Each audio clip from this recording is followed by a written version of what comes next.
buenos días. Bueno, tal vez si comenzamos, ¿verdad? Explicándonos un poco exactamente la reunión sostenida en Panamá. Claro, bueno, la reunión se dio en el marco del periodo de sesiones de la Comisión Interamericana de Derechos Humanos. No fue una reunión con la comisión, una sesión de trabajo, que es lo que normalmente se hace, sino fue una reunión con el relator para la libertad de expresión y el comisionado Orozco, que es el comisionado encargado de velar por la situación de los derechos humanos en Costa Rica. Nosotros básicamente lo que íbamos a exponer con bastante preocupación es la situación de la libertad de expresión, pero específicamente en materia de radio y televisión, ¿verdad? Porque la libertad de expresión abarca muchos temas. La libertad de expresión es el derecho a hablar, la libertad de expresión es vivir en un país en el que los periodistas tengan un ambiente seguro en el cual trabajar. Estos temas nosotros no los estábamos cuestionando. Como usted lo apuntaba, cuestionábamos justamente la falta de un marco actualizado en materia de radio y televisión y las consecuencias que eso implica para la población, tanto para ejercer su derecho a la libertad de expresión como para recibir la información de la mejor manera, más veraz y más plural. Sebastián Fournier, también de la red MICA, leía acá la información que precisamente le dio prioridad la Comisión Interamericana de Derechos Humanos a este tema, puesto que lo van a analizar en la próxima sesión de marzo del 2017. Exactamente, y es que, digamos, cuando ya se empiezan a ver los datos específicos en el tema de radio y televisión, la situación es muy preocupante.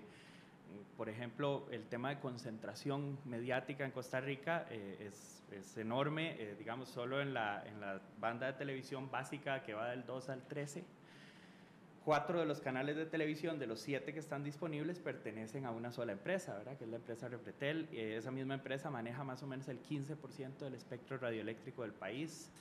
La SUTEL había emitido un criterio desde el 2009 más o menos en que ellos hablaban de cuál era la concentración máxima permitida según un criterio que ellos habían establecido basado en el índice HHI de concentración de mercados.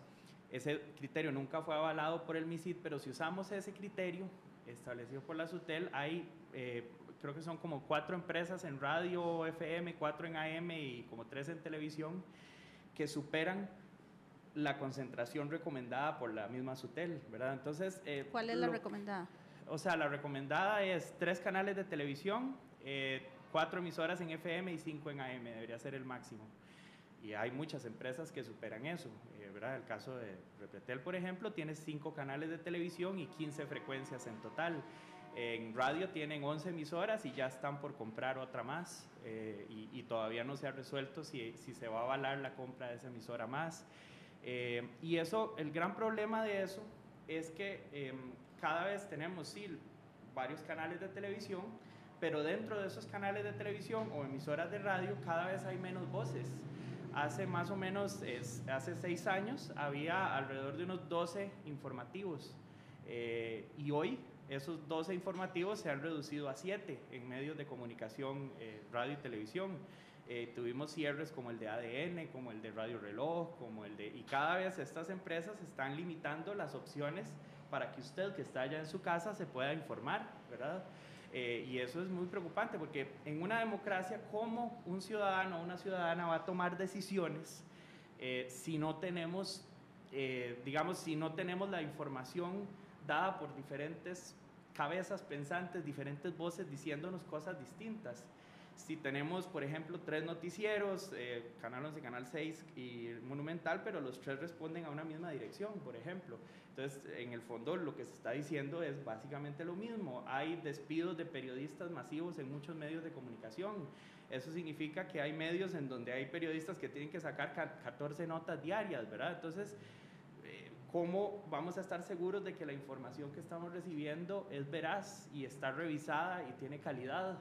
La única forma es teniendo una pluralidad mediática, o sea, muchos medios de comunicación, y teniendo además, bueno, mayor financiamiento, por ejemplo, para medios públicos como este, para que podamos tener también medios públicos fuertes, de calidad, que son los que tienen esa misión del balance informativo, ¿verdad? Que puedan tener todavía más amplitud de financiamiento y podamos tener esas fuentes de verificación que necesitamos para saber que la información que estamos recibiendo es adecuada, ¿verdad?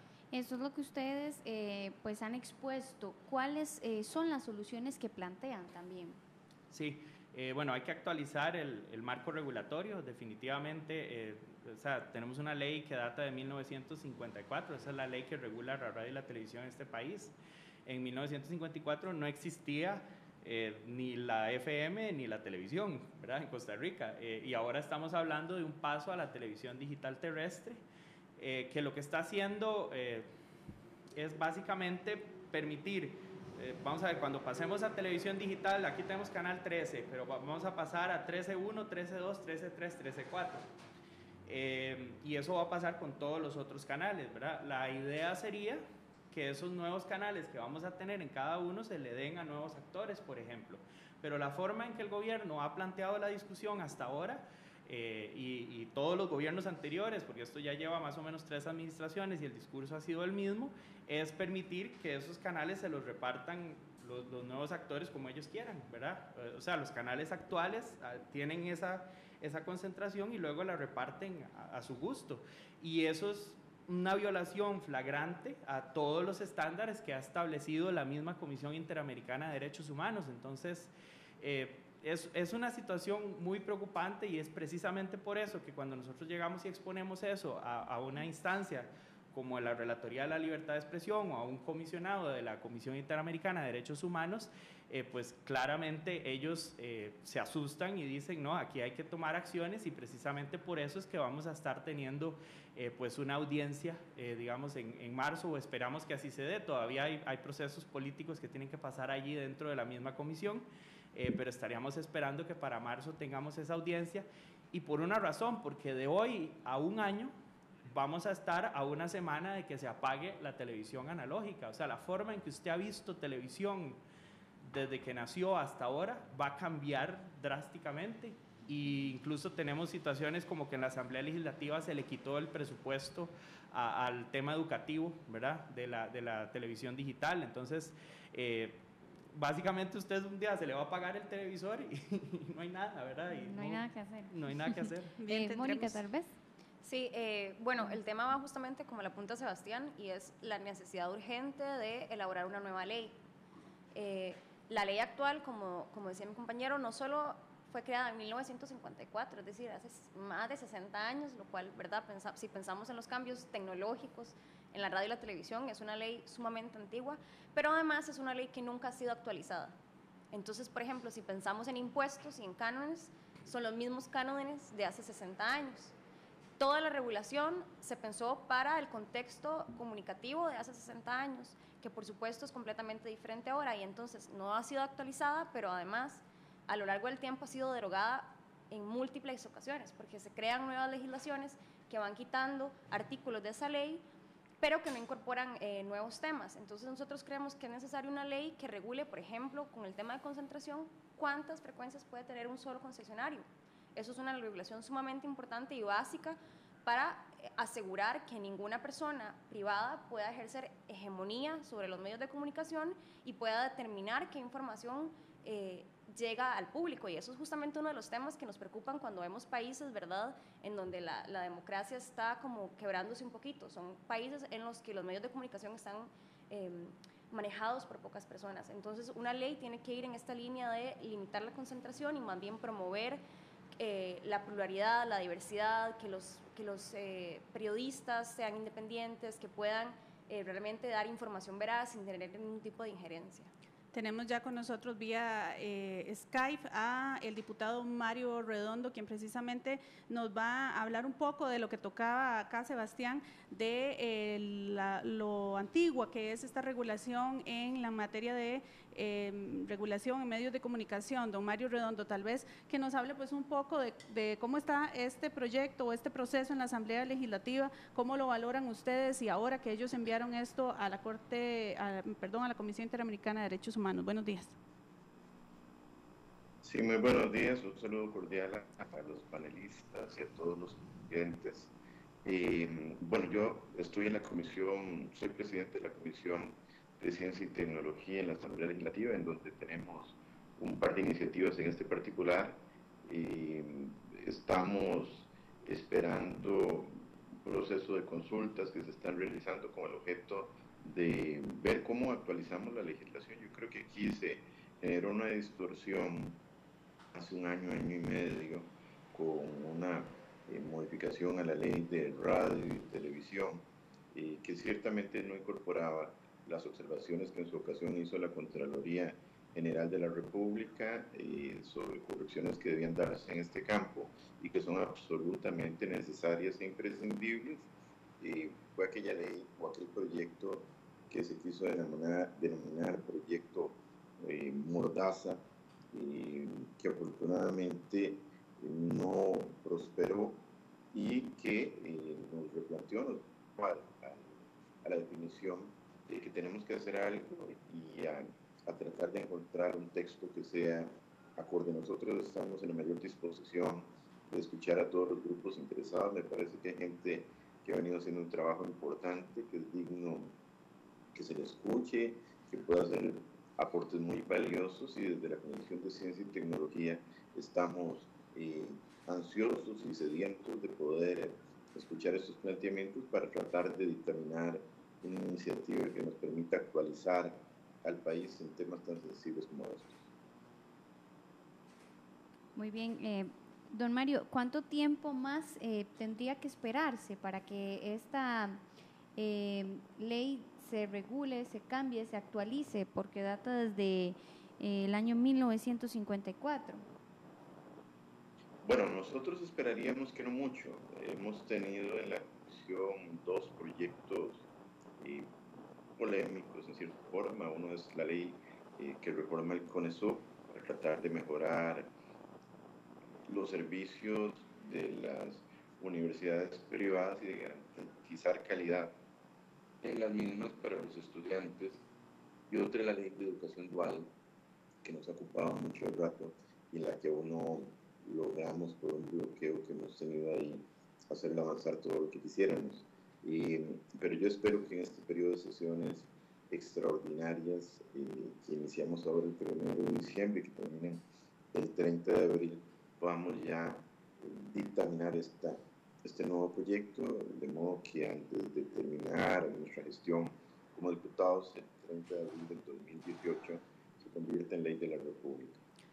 Don Mario, solamente para finalizar la consulta con usted hablaba de que tienen en la Contraloría General de la República algunos temas en consulta, en cuestionamiento. ¿De qué serían o de cuáles estamos hablando? No. En realidad es que la Contraloría General de la República hizo hace 2-3 años una serie de observaciones sobre modificaciones que se deben hacer en todo lo que es ordenar el espectro radioeléctrico, en todo lo que es el manejo de frecuencias de radio y televisión, y algunos aspectos que se han venido quedando y que definitivamente requieren ser revisados y actualizados. Algunas modificaciones no han contemplado estas observaciones de la Contraloría. Esperamos que un proyecto de ley sí las contemple, las resuelva y además podamos ver algunos otros aspectos que no son propios de Contraloría. Bien, muchísimas gracias a don Mario Redondo por su intervención vía Sky sobre este tema. Adelante, Jennifer. Sí, tal vez una reacción, Mónica, Sebastián, de ustedes, Claro, con respecto a lo que ha dicho el señor diputado, ¿verdad? Bueno, y de los esfuerzos que se están haciendo también pues para modificar la ley. a mí me parece muy bueno escuchar que hay esfuerzos en la corriente legislativa para regular el tema, y definitivamente le vamos a tomar la palabra a don Mario para poder discutir este tema, ¿verdad? Me pareció clave lo que él dijo, que es importante escuchar a todos los sectores. Hasta el momento no se ha hecho. Nosotros, en verdad, hemos intentado buscar reuniones con diputados, con el gobierno, y no ha sido muy positivo hasta ahora los resultados. Pero es una sorpresa positiva lo que él dice, y como digo, le tomamos la palabra y con muchísimo gusto nos reunimos con él para discutir el tema sobre qué aspectos debería contener una regulación de este tipo, de manera que puedan balancear los intereses y las necesidades de toda la población. Tal vez es importante, hasta ahora todas las iniciativas que han venido desde el sector de gobierno han carecido de una consulta a diversos sectores. En algún momento, bueno, la fallida ley del MISID sí tuvo un proceso de consulta y murió en ese proceso de consulta, ¿verdad? Porque sí tenía algunas cosas muy preocupantes. Pero nosotros comprometemos públicamente al señor Mario Redondo y a los señores integrantes de la comisión a que pues inviten a la sociedad civil y a un grupo de personas que venimos trabajando este tema desde hace 6 años y que además tenemos la única propuesta de ley que hay en este momento abierta al público en el sitio web leyderadioytele.org y que usted puede consultar en este momento abiertamente, y que se está haciendo por iniciativa popular. Estamos recolectando firmas, ya llevamos alrededor de 30,000 firmas y esperamos llegar ya con el conteo de las firmas que no están contabilizadas, alrededor de unas 50,000 firmas, pero estamos haciéndolo por iniciativa popular, y pues que se revise también el trabajo que también se ha hecho. Es un tema urgente. O sea, educación también viene por correcta información a través de los medios de comunicación. También es urgente la creación de medios comunitarios. En este país no hay una regulación que reconozca la existencia de radios comunitarias o televisoras comunitarias en el país, y la televisión digital terrestre es clave para poder ampliar la cantidad de medios de comunicación. Estaríamos hablando de que en un año podríamos tener nuevos medios de comunicación y darle espacio a la producción nacional, darle espacio a nuevas voces, darle espacio a las comunidades, garantizar la cobertura. Por ejemplo, zonas como Upala, de la que tanto se ha estado discutiendo, es una de las zonas de peor cobertura del país, porque los medios actuales no tienen repetidoras para esa zona, porque no tiene muy poca población. Y si no hay una regulación que obligue a que haya cobertura, ¿cómo podemos garantizar que esa gente que sufrió los embates del huracán estaba realmente informada, si muchos se ven obligados a pagar cableras o algo porque no hay otra forma de recibir televisión en esa zona? Y un espectro radioeléctrico bien regulado debería garantizar que todos y todas tengamos acceso a ver y a producir contenido en los medios de comunicación. Entonces, pues le tomamos la palabra en el sentido de que este tema tiene que discutirse, pero tiene que discutirse abiertamente, no en una mesa como se han sentado solo los concesionarios actuales y el gobierno, sino incluyendo a la sociedad civil, incluyendo a los grupos que tienen medios comunitarios, incluyendo a la gente de Costa Rica, porque al final el espectro radioeléctrico, primero, es un bien que le pertenece a usted, a mí y a todo mundo, y además es el medio clave a través del cual ejercemos la libertad de expresión.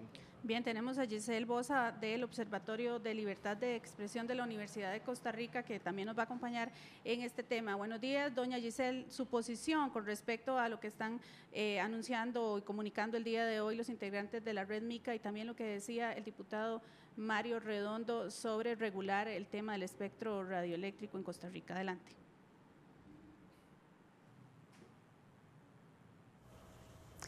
Hola, buenos días. Muchas gracias. Para el programa de Libertad de Expresión, Derecho a la Información y Opinión Pública de la Universidad de Costa Rica, ha sido de gran interés para el debate público y ciudadano discutir de una vez por todas la necesidad de que este país avance en un nuevo marco normativo en materia de servicios de radiodifusión sonora y televisiva. Y es que Costa Rica no ha logrado adaptar su normativa interna a los estándares de libertad de expresión del Sistema Interamericano de Derechos Humanos.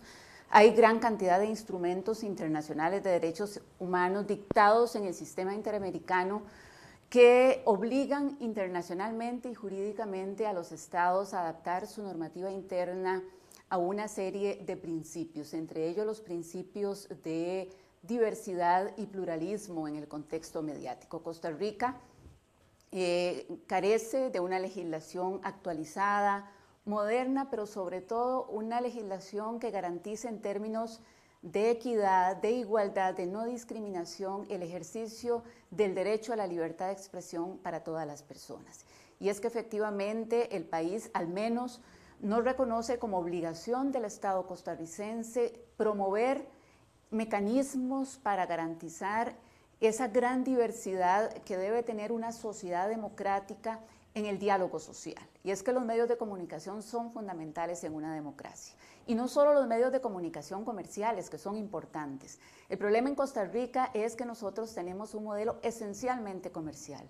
Y la legislación costarricense no reconoce expresamente los medios comunitarios o los medios privados de interés social, y ni siquiera le da una importancia a los medios públicos. Desde esa perspectiva, podríamos decir, solo por mencionar este ejemplo, que el país no ha logrado avanzar en reconocer, como la mayoría de marcos normativos, no solo en América Latina, sino en Europa y en otras regiones del mundo, que es necesario en una sociedad democrática reconocer esa gran diversidad de intereses, de ideas, de opiniones, de puntos de vista. Así que, desde luego, podríamos decir hoy en día que Costa Rica no ha logrado ponerse al día en el cumplimiento sobre los estándares de libertad de expresión del sistema interamericano. Y nos preocupa mucho desde la Universidad de Costa Rica que este debate no ha impregnado la agenda política ni la agenda de gobierno. Efectivamente, este gobierno hace 2 años propuso a discusión pública una propuesta, un borrador de propuesta de ley, que efectivamente yo creo que era de reconocer que el gobierno se atrevía a sacar a discusión pública una propuesta. Sin embargo, frente a la presión mediática, el gobierno se retrotrae y decide no discutir más el tema. Yo creo que este es un tema que compete a todos los sectores, que compete a la democracia costarricense, porque lo estamos viendo, no es que queremos importar modelos de otros países, es que estamos obligados internacionalmente con el Sistema Interamericano de Derechos Humanos a adaptar nuestra legislación a esos principios. Déjeme decirle nada más que la sentencia de la Corte Interamericana de Derechos Humanos del 2015 en el caso Granier contra Venezuela, que condena al Estado venezolano, establece expresamente la obligación jurídica de los estados de adoptar legislación para garantizar el pluralismo y la diversidad. Y la misma Corte dice, el pluralismo en una sociedad democrática no se mide por la cantidad de medios de comunicación, porque podríamos decir en este país tenemos muchas emisoras de radio, tenemos muchos canales de televisión. Es cuánto esa cantidad de medios evidencia la diversidad, la pluralidad, la inclusión social de la sociedad costarricense. Desde esa perspectiva, entonces, nos parece que el Estado costarricense se ha quedado atrás. Una democracia que se precia de serlo debería de ajustarse a los estándares del sistema interamericano en el cumplimiento de todos los derechos humanos. En este momento estamos hablando del tema de la libertad de expresión. Giselle, a nivel internacional, ¿cómo está Costa Rica? ¿Verdad? Usted dice que, bueno, Costa Rica tiene muchas deficiencias, pero a nivel internacional, ¿cómo nos vemos también?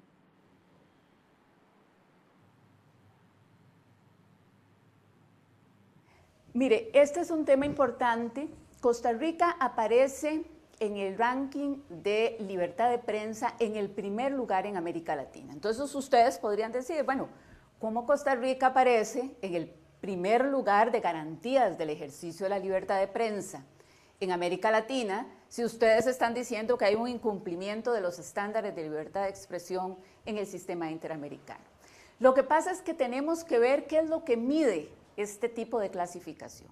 Mide básicamente la libertad con que la prensa funciona en Costa Rica, y es que tenemos que reconocer que efectivamente en Costa Rica no se dan casos recurrentes de intimidación, de amenaza, de asesinato, de violencia contra la prensa, como está sucediendo en otros países del sistema regional.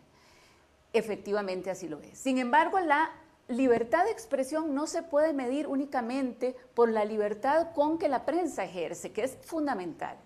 Tenemos que ver el derecho a la libertad de expresión en su dimensión social, desde la perspectiva de los derechos comunicativos. ¿Qué garantías tiene la ciudadanía de acceder a los medios, de crear medios, de participar dentro de esa agenda? ¿Dónde están visibilizados los grandes intereses de este país desde la diversidad cultural, social, política, ideológica? En esa perspectiva no podemos llamarnos a engaño. Está muy bien que Costa Rica tenga un sistema que no amedrente a los periodistas. Tenemos algunos lunares en algún momento en el acceso a la información pública, pero la jurisprudencia de la Sala Constitucional en este país ha sido amplia y vasta en garantizar el derecho de acceso a la información pública. Pero tenemos que volver los ojos hacia otras realidades y hacia otros contextos.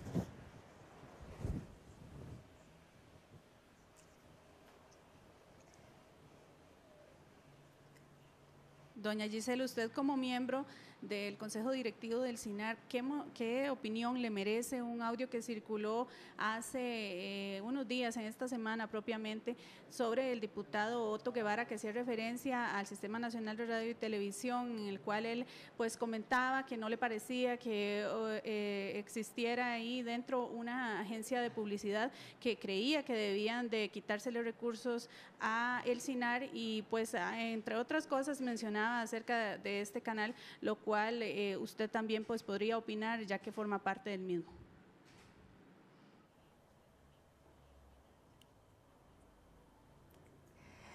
Bueno, no me voy a referir concretamente a las opiniones de don Otto Guevara porque desconozco el contexto y las razones que motivan esta declaración, pero sí me parece importante que los costarricenses reflexionemos sobre la dimensión que tienen los medios de servicio público.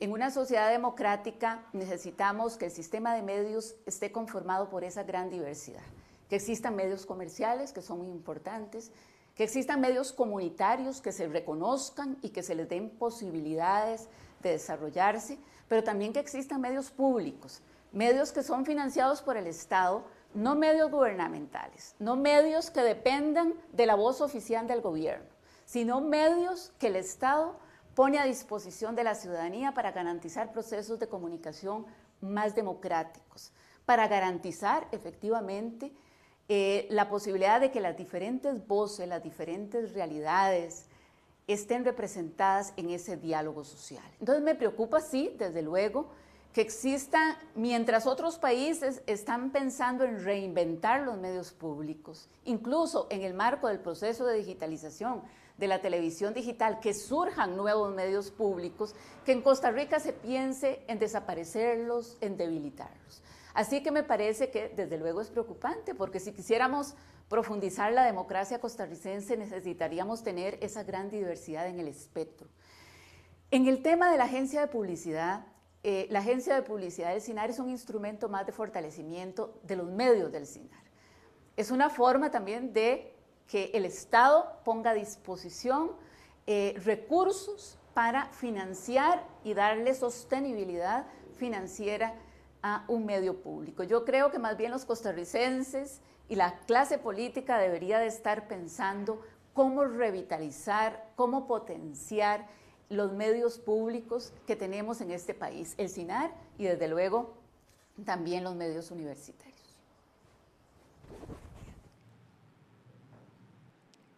Bien, perfecto. Muchísimas gracias a doña Giselle. Bueno, ustedes, muchachos, ¿verdad? Algunas reacciones acá desde la mesa. Bueno, yo creo que los comentarios que hace doña Giselle son sumamente atinados e importantes. Ella se refiere a los estándares del Sistema Interamericano de Derechos Humanos. Y es que en los últimos años, tanto la Corte como la Comisión Interamericana han hablado cada vez más de este tema, recalcando cuáles deberían ser esos, digamos, pues estándares mínimos que deben cumplir los estados para efectivamente estar garantizando la libertad de expresión en ese tema. Y la razón por la que le dan tanto énfasis al tema de la radio y la televisión es porque, si bien cualquier persona puede fundar, por ejemplo, un periódico en principio, o cualquier persona puede, digamos, abrir un blog en internet, de nuevo, en principio, la radio y la televisión no, porque la radio y la televisión están sujetas al espectro radioeléctrico, que es un bien limitado. Es decir, no cualquier persona puede decir, hoy voy a poner una televisora y la pone. Tiene que solicitar un permiso al Estado que tiene que permitirle acceder al espectro radioeléctrico. Y en ese sentido es que los órganos del Sistema Interamericano, como bien lo apuntaba doña Giselle, han recordado a los estados y le han dicho a los estados, porque no toda la población puede acceder a este medio, entonces ustedes tienen que asegurarse de que entre la mayor cantidad posible y la mayor diversidad posible.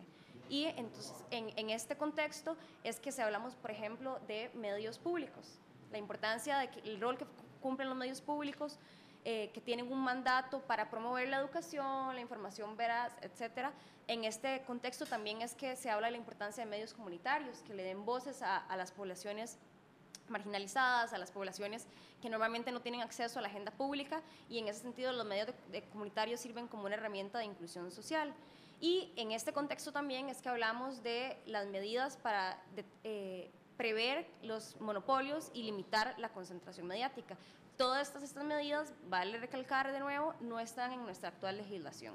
Sebastián, solamente para terminar y retomando el tema de la Comisión de Derechos Humanos, ¿qué podría pasar con un fallo de la Comisión Internacional de Derechos Humanos en referencia a nuestro país sobre este tema que va a ser tocado pues rápidamente ya el próximo año? ¿Podría dar un mandato, una orden a Costa Rica de que actualice este reglamento próximamente? ¿No es tan vinculante? O sea, lo que ellos hacen es llamar precisamente al gobierno y sentarlo en una mesa a discutir. Creo que tal vez en ese caso la compañera Mónica, que es la que es experta en la parte de legislación, es la que podría ampliar más en este tema.